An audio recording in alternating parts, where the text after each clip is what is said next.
Welcome back, everyone, to another episode on Ang's channel. Today, another topic discussion to talk about what is actually a good investment, what defines a good investment. So, we'll be looking into some different factors, not just stock. This can be including FDs, businesses, properties, as well as cryptos. So, without further ado, let's get right into it.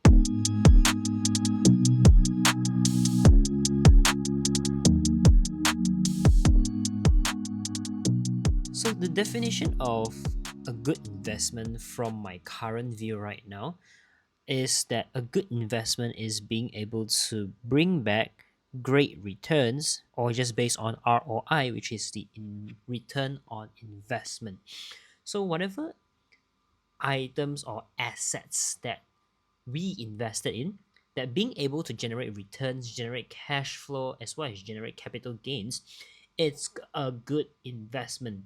But then here it comes down towards certain view is that whether or not if the ROI is great. So let's say, for example, FD or bank interest, whereby right now is about 2 to 4% FD on the market right now, but you can actually get 6% from the Weibo.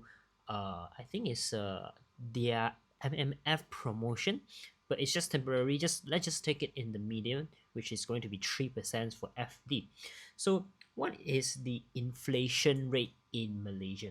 So some said it's 2%, some say it's 3%, but who knows the exact number?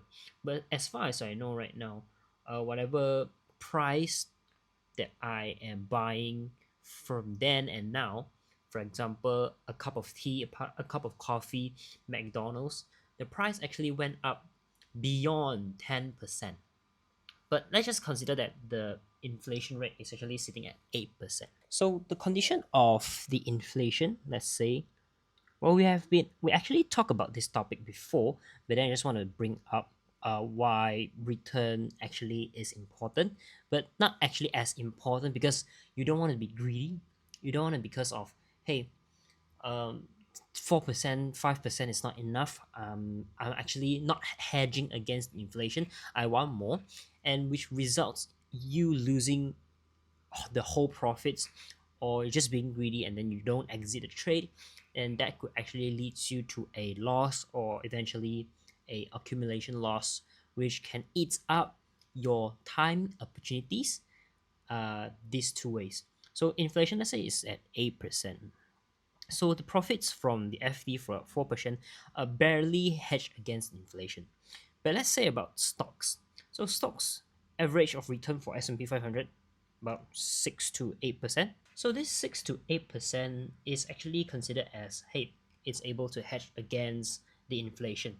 But let's just say that S&P is kind of like a lazy way, or for it's a strategy for lazy people who still want to invest in the market, but then they don't want to do a lot of homework in terms of identifying which company is a great company, high quality company with less debt, more cash, great profits, and so on. So S&P can be a great way to go, which be able to generate profits in the long run. And as I mentioned, the 6 to 8% is actually annualized return. So there could be years whereby S&P actually ups 30 to 40%, where there also will be years whereby S&P actually down 20 30%. For example, it's going to be like the dot-com crash, the 2008 crash, as well as the COVID crash. So investment is a long-term journey whereby you're trying to analyze the percentage of the return by experiencing ups and downs. And by holding that long term, you'll be able to see the results. But if you just buy in the S&P and next year it downs 30%, then you might be in a bad luck. But over the long run, it's able to provide a better good in terms of their return, and especially better than FDs, as far as the data explains. So a good investment is actually to invest or put your money into things that will be able to generate you profits. So these things can include gold, because they are actually rare, whereby it's hard to create. It's actually impossible to generate as well as land, because there's just this amount of land within on the earth. So if, let's say, 30 years later or 50 years later, our population actually rise and spikes up, spaces are in high demand, but then earth won't grow like a human baby. It just stays there, and whatever land is still available, and if the demand is high and the land supply is low, then only then the situation whereby land will increase and appreciate, and this is where homes and properties are going to be very valuable. This is a simple logical rules. So properties right now, so as far as I'm concerned, property being able to generate greater than 6% is actually a very good investment, because in Malaysia, if you want to borrow or you want to buy a house, you can actually loan up to 35 years tenure of mortgage, and about 90% for first time home buyer or for your second home. So usually the rates right now is actually at 9.5 if you're able to get a very good rate from your very good credit score, to 4%, so average lah, average like 3.8, 3.9%.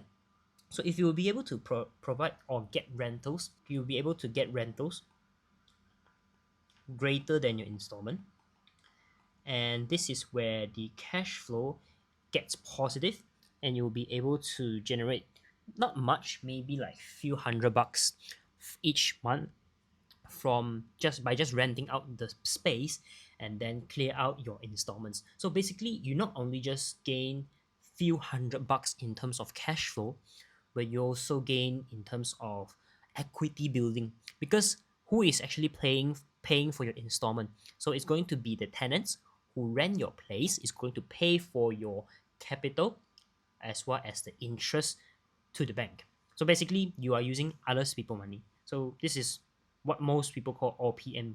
You're using others people money, or OPT, others people time, to help you build the equity.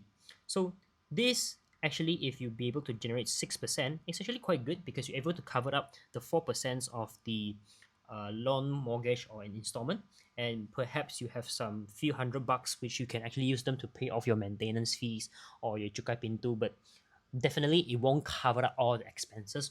But overall, in the long run, this 6% is actually helping you to build a equity on a much larger capital. Let's take a deeper analysis on this.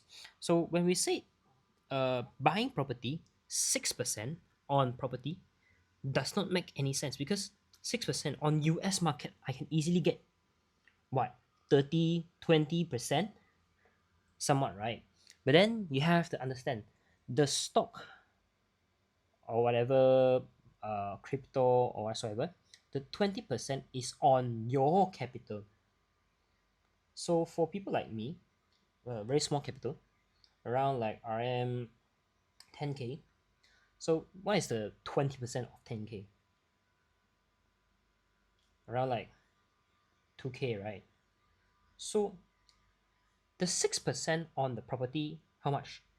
Let's say just go for like very low budget properties, for example 300K property. So 6% on the 300K is going to be 18K.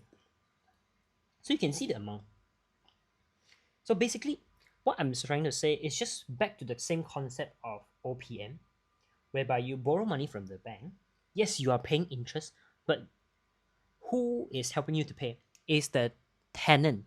People who rent your house or your space, they pay for the installments, and that installment, it actually helps you to build equity on the properties, as well as to pay off some of the interest from the bank loans or the mortgages.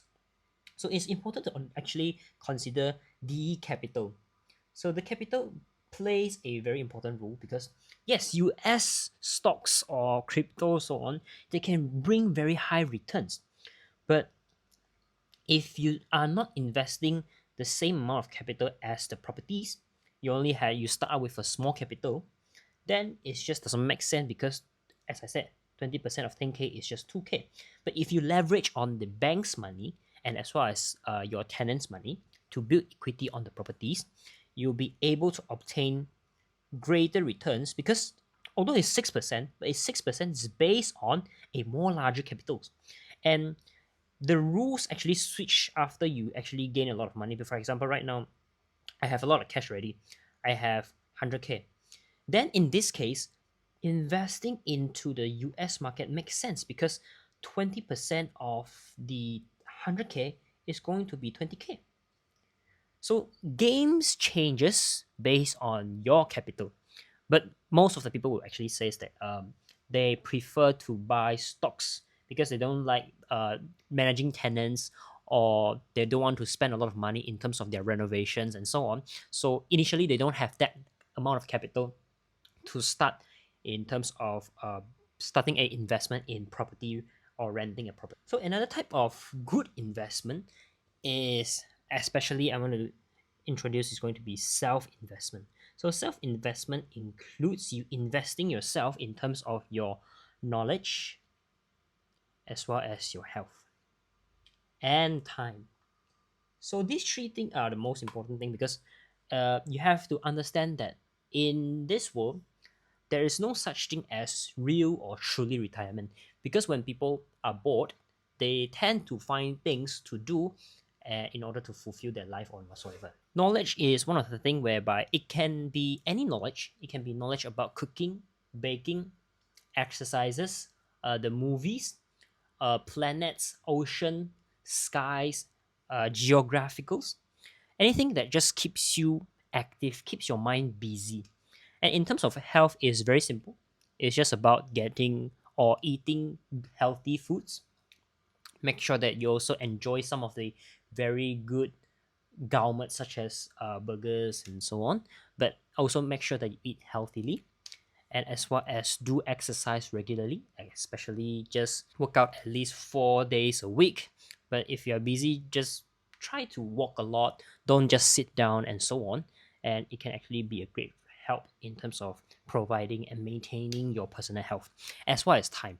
So investment in time is rather general, whereby it's hard to define, especially because if you are spending your time in helping people, whereby eventually those people just use your help as their personal benefits and they don't be grateful, or they use your time to spend it on something bad, then I don't think it's a good investment as well.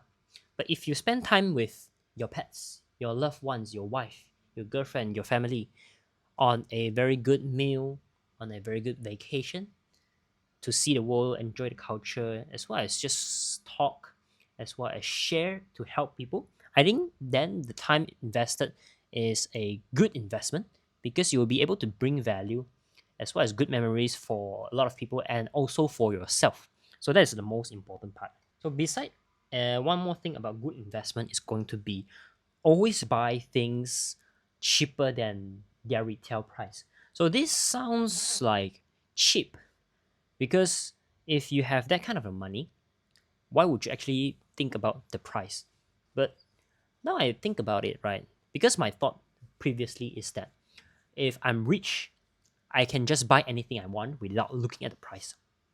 But then if, but now I think back, is that it's quite stupid, because if you have the money and then you have the power to negotiate the price, and you buy below the retail price or you buy at the medium price, you actually save up some, and that sum in the long run will build up another capital, which will provide you to buy even more. I'm not saying that you cannot buy, but at least negotiate before you actually transfer the money.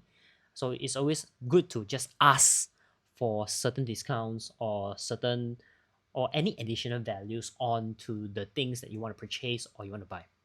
So it's always good to negotiate as well as to ask whether or not if there is any more values or any more additional products add on for this purchase, or maybe ask for discounts is the most straightaway things. But most of the things like food, luxury bags, but especially if you really want it, and then you couldn't actually wait for Black Friday or 11/11 sales, then I do think that you need to double consider it. Because me personally myself, if I really want something, I usually delay gratification, whereby I will think first, and I will okay, I want to buy this, and then I just hold for 2 weeks, and then I come back again. Do I still want it? If I really still want it, then okay, is there any sales available? If not, I will just buy it. But after 2 weeks, I say I come back, I don't think I need it anymore. Then it's just going to be just putting it aside lah. Okay, so this is basically delay gratification, whereby I usually buy things. Uh, so I identify the things I want, I put it in my shopping cart, and wait for 2 weeks or a week, and then if I really want it, I will still have that mindset as well, or thoughts of having it. So only then I will buy it, because that is the moment whereby I realize I need it instead of want it. So I guess that is all about good investment for now. I will be updating this maybe in the future, or maybe there is a change of view throughout the journey of my life. But then this is something I do think is logical, it's reasonable. But do let me know about your comments and your thoughts on whatever you think is a good investment. It's quite general, because it can be anything as long as it provides values and it makes you happy. That's the most important part. And also survival is also one of the things that I want to talk about, but then there is another video on the other day. So I guess that is all for today's discussion. I think it's rather logical thinking, but then it's also quite hard to identify, especially for most people that don't actually involve in multiple assets research. So, for example, if I only know stocks, I wouldn't actually know about properties, how capital works. But then this is just a concept or topics about strategies on how to utilize the tools from the financial systems, banking system, and so on. So yeah, I guess that is all for today's video. So I hope this could be something that helps you throughout your journey. So I will see you guys on the next one. And if you'd like to support me, click the thumbs ups and subscribe my YouTube channel. Leave the comments down below and let me know what you think about this. So I will see you guys on the next one. Goodbye.